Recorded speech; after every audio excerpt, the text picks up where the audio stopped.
Here's what you need to do. You've got to first shave your head. You dress all in black. You've got to wear a white robe, eat only kosher foods. You've got to become a vegetarian. You face Jerusalem. You've got to face India when you pray. You pray only in Hebrew, and you grow a nice big beard. And if you do all of those outward cultural things, you'll discover the God of the universe.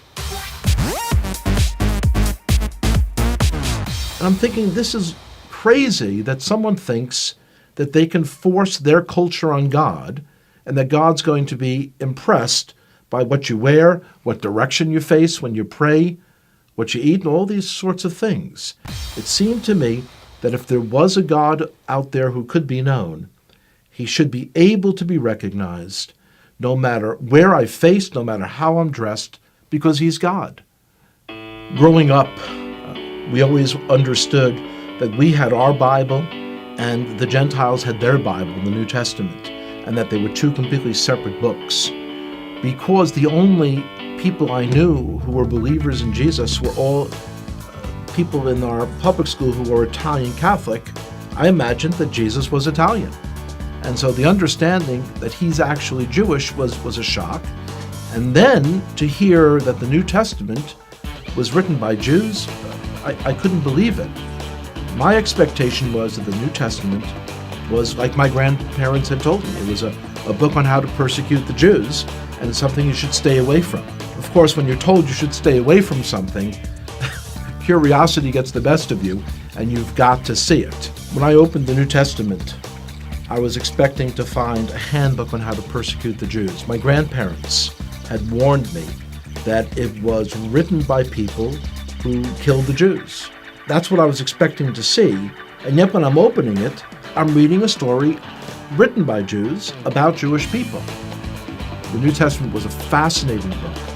And so as I opened this book in the library, I kind of looked around, made sure that none of my friends had seen me taking a Christian Bible off the shelf.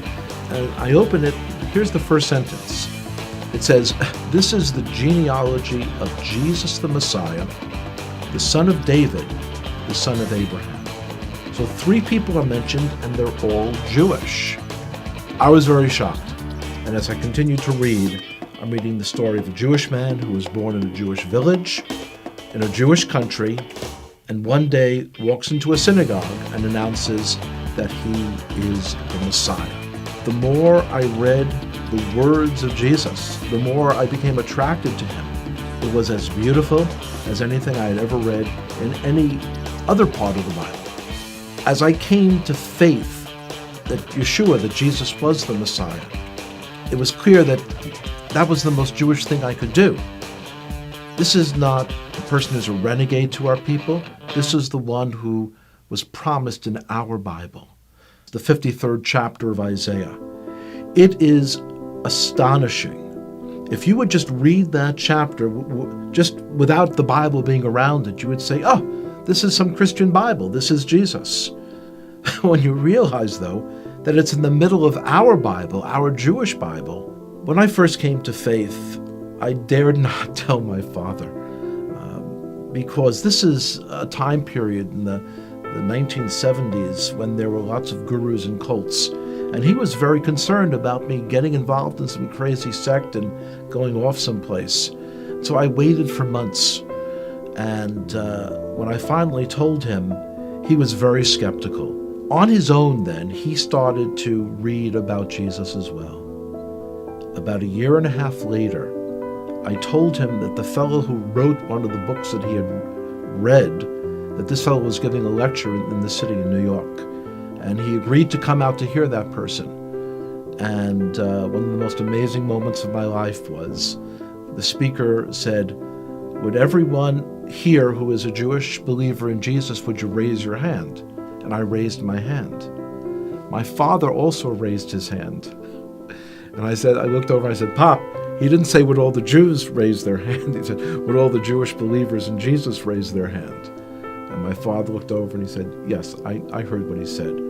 The decision to come to faith in Jesus as the Messiah was not something that was a momentary lark. It wasn't something that was a passing fad. And I could see changes in myself that I knew were not from within myself.